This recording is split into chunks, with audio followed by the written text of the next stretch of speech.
Hello বন্ধুরা, কেমন আছেন সবাই? আজ সন্ধেবেলা নিয়ে চলে এলাম চটজলদি বাড়িতে থাকা উপকরণ দিয়ে একটা চিকেন স্টু। যেগুলোতে কী উপকরণ লাগছে আপনারা স্ক্রিনেই দেখতে পাচ্ছেন। এইসব ভেজিটেবলস, পেঁয়াজ, রসুন সব হালকা করে কেটে নেব আর গোটা গরম মশলা সব একসাথে জোগাড় করে চলে আসবো রান্নাতে। অল্প কড়াতে সাদা তেল দিয়ে প্রথমে গোটা গরম মশলা, তেজপাতা, গোটা গোলমরিচ ভেজে নিয়ে তার মধ্যে যেই স্মেলটা ছাড়বে রসুনটা দিয়ে হালকা লাল হয়ে এলে পেঁয়াজটা দিয়ে দিতে হবে।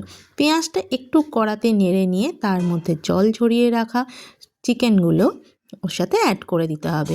ভাজতে হবে না, জাস্ট চিকেনের কালারটা হালকা লাল এসে গেলেই ওর মধ্যে আমরা পরিমাণ মতো জলটা দিয়ে দেবো। জল এমনই দেবো যাতে স্টকটা তার হাফ হয়। হ্যাঁ, জল দেওয়ার সময় তার মধ্যে স্বাদ অনুসার নুনটাও অ্যাড করে দেবো যাতে চিকেনটা ভালোভাবে নুনটা ঢুকে যায়।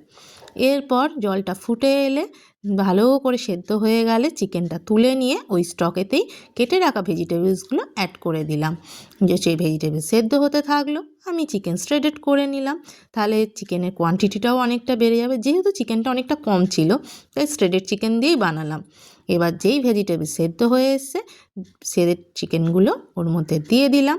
চিকেন তো সেদ্ধই হয়ে আছে তাই আর বেশিক্ষণ সময় লাগলো না। এর মধ্যে একটা ডিম অ্যাড করে দিলাম।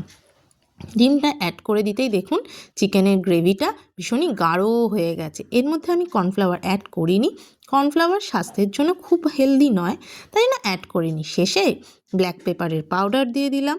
ব্যাস রেডি আমাদের শীতের রাতে গরম গরম টেস্টি স্যুপ। একটু ট্রাই করে দেখবেন, আশা করি আপনাদেরও খেতে খুবই ভালো লাগবে। আর দিদিভাই খেয়ে জানিয়েও দিল কেমন হয়েছে। টাটা।